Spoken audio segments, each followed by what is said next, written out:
नमस्ते and welcome to my channel deep पास टू यूनिवर्स। आज मैं आपके साथ बात करूंगी अ, धनु लग्न राशि वालों के लिए, सैजिटेरियस लग्न के लिए कैसा रहेगा अप्रैल 2025 का महीना। अप्रैल माह में अगर आप ध्यान देंगे तो सभी ग्रह जो स्टार्टिंग के 5 मंथ्स हैं उसी में ही ट्रांजिट कर रहे हैं। बड़े ग्रह भी ट्रांजिट कर रहे हैं, छोटे ग्रह भी कर रहे हैं जो युति करके, कंजंक्शन करके या एस्पेक्ट करके एक साथ वहाँ पे उन्हीं के साथ वो भी ट्रांजिट करेंगे, तो एक क्यूमुलेटिव इफ़ेक्ट आपको मिलेगा। सभी जीवों के इस वक़्त जीवन में कहीं न कहीं किसी एक एरिया में आपको बदलाव देखने को मिलेगा।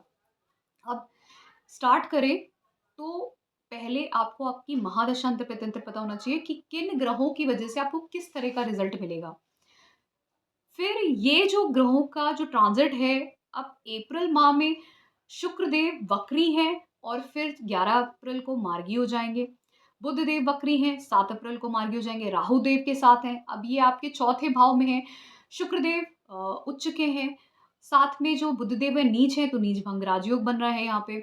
सूर्यदेव रहेंगे 14 अप्रैल तक और यहाँ पे शनिदेव 29 मार्च से आ जाएँगे। ये सारे ग्रह रहेंगे। अब यहाँ पर आपके लिए, आपके लग्न के लिए मंगल देव अच्छे माने जाते हैं और कहीं न कहीं साथ में सूर्य देव अच्छे माने जाते हैं और बृहस्पति देव।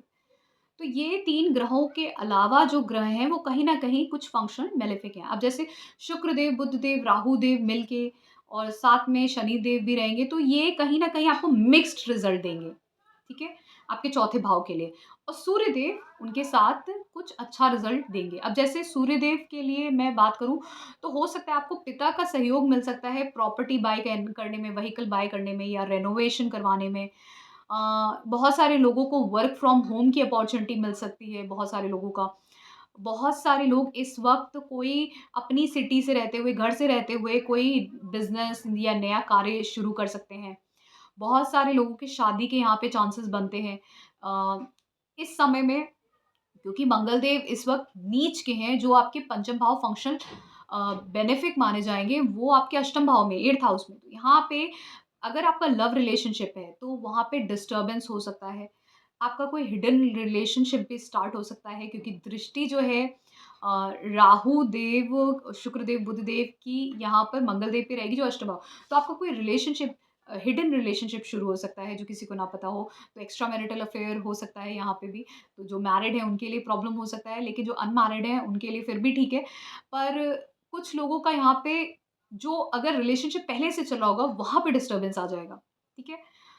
फिर चाइल्ड बर्थ में कुछ प्रॉब्लम आएगी। आप अगर अभी बैचलर्स की पढ़ाई कर रहे हैं, जहाँ पे आपको बुद्धि का प्रयोग करना होता है, पढ़ाई में, किसी भी चीज़ में, वहाँ पर आप डिस्ट्रैक्शन फ़ील करेंगे, आपका माइंड नहीं लगेगा। पर जो रिसर्च ड्रिवन एरियाज़ हैं, जैसे ऑकल्ट साइंस हो गई, कुछ तंत्र-मंत्र हो गया, पूजा करनी है, मंत्र साधना करना है, रिसर्च एनालिसिस, आर-एन-डी, जो लोग टीचिंग में हैं, रिसर्च करते हैं किसी भी तरीके का किसी सब्जेक्ट में, इस तरह की चीज़ें, data analyst and all those, ये सारी जितने भी हैं फ़ील्ड्स के लोग, ये इस समय में अच्छा काम करेंगे। आप ट्रेडिंग करते हैं, ये लोग इस समय में अच्छा काम करेंगे, बट आप बुद्धि का प्रयोग सही से नहीं कर पाओगे, थोड़ा डाइवर्टेड रहेगा माइंड आपका और उसके साथ-साथ आपका रिलेशनशिप में प्रॉब्लम होगी, ठीक है? तो अगर आप एफर्ट भी कर रहे हो ना पढ़ाई में, तो हो सकता है आपको अच्छे मार्क्स ना आएँ। आपका मन ही ना लगे किसी वजह से। तो मैंने एक चीज़ बोली, यहाँ पे एक एक्स्ट्रा मैरिटल अफेयर होना, रिलेशनशिप में जाना, इस तरीके के चांसेस भी दिखते हैं बहुत सारे लोगों के। बहुत सारे लोग इस वक़्त कुछ ऐसे कामों में इन्वॉल्व्ड हो सकते हैं जहाँ पे उनका पूरा जो ध्यान है ना, they want to relax, they just want to sleep. वो सिर्फ़ सोते रहना चाहते हैं बेड पे ही, क्योंकि यहाँ पे चौथे भाव से सभी ग्रहों की दृष्टि 12वें भाव पे, अष्टम भाव पे है, तो वो रिलैक्स करना चाहते हैं घर पे, सिर्फ़ और सिर्फ़ रिलैक्स, कम्फ़र्ट में रहना चाहते हैं, चाहे बेड पे बैठ के घंटों तक मूवी देख रहे हैं, गाने सुन रहे हैं, जो भी कर रहे हैं, but they just want to relax, किसी ना किसी वजह से, ठीक है? अब यहाँ पर क्योंकि छठे भाव के भी स्वामी आ जाते हैं चौथे भाव में और आपके जो लग्न के स्वामी हैं और जो चौथे भाव के स्वामी वो छठे भाव में, तो कहीं ऐसा भी हो सकता है, बहुत सारे लोग ऐसे हो सकते हैं जो किसी वजह से बीमार पड़ गए, या तो आप भी बीमार पड़ गए, साथ में मदर की भी हेल्थ खराब होने का चांस दिखता है, जिसकी वजह से आप बेड रिडन हो गए और बस बेड पे पड़े-पड़े आप मोबाइल चला रहे हैं, रिलैक्स कर रहे हैं, एन्जॉय कर रहे हैं, पैसे खर्च दिखा रहा है यहाँ पे, मनी का एक्सपेंडिचर है हॉस्पिटल का या ट्रैवल का किसी वजह से। तो इस तरीके से चांसेस है, क्योंकि लग्न का स्वामी और चौथे भाव का स्वामी छठे भाव में है बृहस्पति देव, वृषभ राशि में परिवर्तन राजयोग बन रहे हैं। तो प्रॉपर्टी व्हीकल खरीदने के लिए अच्छा है, रेनोवेशन के लिए अच्छा है, घर से रह के कुछ काम करना बहुत अच्छा है यहाँ पे। ट्रेडिंग कर सकते हैं कुछ किसी भी तरीके की, ठीक है? लेकिन ये आपके और मदर की हेल्थ के लिए नहीं सही है, ठीक है? कुछ फाइट्स भी हो सकती हैं आपकी और आपकी मदर के बीच में। घर का एनवायरनमेंट डिस्टर्ब कर, हाउसवाइफ को भी इंक्लूड करना चाहिए यहाँ पे, क्योंकि 4th हाउस हाउसवाइफ का भी होता है और 7th हाउस का लॉर्ड भी यहाँ पे 4th हाउस में है। तो इस तरीके का एनवायरनमेंट में, पर फादर से आपको सपोर्ट मिलेगा इस समय में। यहाँ पे सूर्य देव 14 अप्रैल को उच्च के हो जाएँगे मेष राशि में, पंचम भाव में। तो समय आपका बहुत अच्छा है। फिर यहाँ से आपके चाइल्ड के लिए, चाइल्ड बर्थ के लिए, आपकी एजुकेशन के लिए, अगर आप कोई पोज़ीशन चाह रहे थे, पोज़ीशन इंक्रीमेंट के लिए, ये सभी चीज़ों के लिए आपके लिए फिर 14 अप्रैल से बहुत अच्छा समय है। उसी के साथ-साथ जब बृहस्पति देव मई में जब आपके 7th हाउस में आ जाएँगे, सप्तम भाव में, तो वो एक और अच्छा समय होगा जब चीज़ें बदल रही होंगी। क्योंकि अभी ये जो ग्रह सारे के सारे एक साथ चौथे भाव में, ये आपको मिक्स्ड रिज़ल्ट दे रहे हैं।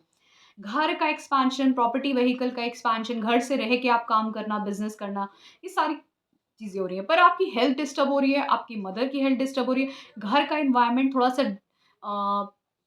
डिस्ट्रक्ट हो रहा है, मतलब लड़ाई-झगड़ा भी हो सकता है, किसी वजह से इश्यूज़ भी हो सकते हैं। ये सब चीज़ें यहाँ पे इस समय में दिख रही हैं।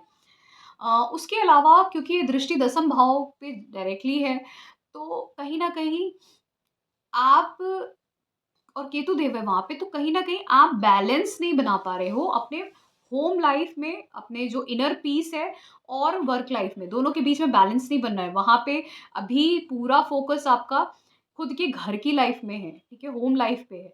किसी वजह से आपका पूरा फ़ोकस या तो मदर पे और होम लाइफ़ पे है, अपनी मेंटल पीस पे है।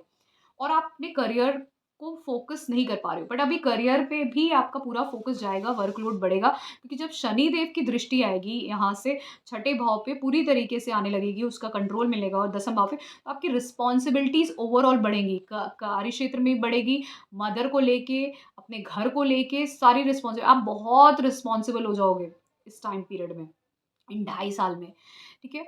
तो ये आपको मिक्स्ड रिज़ल्ट्स देंगे यहाँ पे चौथे भाव में, ये सारे ग्रह मिलके। और जैसे मैंने बोला मंगल देव के लिए आपको मैंने एक ध्यान दिया कि यहाँ पे आपका माइंड, ख़ासकर आपका फ़ोकस डाइवर्ट हो सकता है, इस समय में रिलेशनशिप में है, तो वहाँ पे डिस्टर्बेंस आएगा, चाइल्ड के साथ डिस्टर्बेंस आएगा कि वो फ़ोकस नहीं कर रहे हैं अपनी एजुकेशन में, पढ़ाई में, या उनकी हेल्थ डिस्टर्ब हो रही है, इस तरीके की चीज़ें होंगी।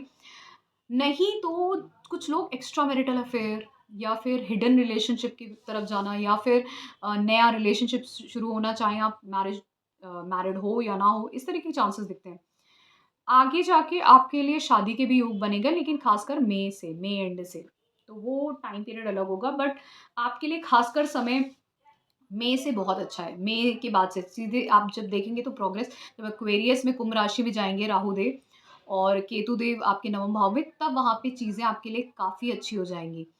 आप बहुत ज़्यादा प्रोग्रेस करेंगे, और अभी आपके अर्थ त्रिकोण जो हैं वो बहुत स्ट्रॉन्ग होने वाले हैं, और अर्थ त्रिकोण जब स्ट्रॉन्ग होते हैं तो कहीं न कहीं इंसान का धन बढ़ता है। अभी आपका जो जैसे चौथा भाव, अष्टम भाव और जब 12वाँ भाव कहीं न कहीं प्रोमिनेंटली बढ़ता है, तो इंसान इमोशनल बहुत ज़्यादा होता है, क्योंकि ये क्या है ना, ये वाटरी साइन है, जो माने जाते हैं कालपुरुष कुंडली में। तो यहाँ पे इंसान इमोशनल बहुत होता है, मदर से रिलेटेड कोई चीज़ें होती है, ट्रैवल हो सकते हैं या एक्सपेंडिचर हो सकता है, बेड रिडन हो सकता है किसी वजह से, बीमारी की वजह से, खर्चे बहुत हो सकते हैं। ये इस तरीके की चीज़ें हैं यहाँ पे। तो चौथे भाव में सारा फ़ोकस आपका घर की तरफ जाता है, तो आपका घर पे ही फ़ोकस था अभी, आपके पीस ऑफ माइंड पे, और ये सब बहुत सारी चीज़ें। तो कुछ मायनों में कुछ चीज़ें अच्छी भी होंगी, कुछ चीज़ें खराब भी होंगी। तो ये था मेरा एनालिसिस सभी धनु लग्न राशि वालों के लिए कैसा रहेगा अप्रैल 2025 का महीना। अगर आपको पसंद आया है, please do subscribe to my channel deep astro universe. धन्यवाद। ओम नमः शिवाय।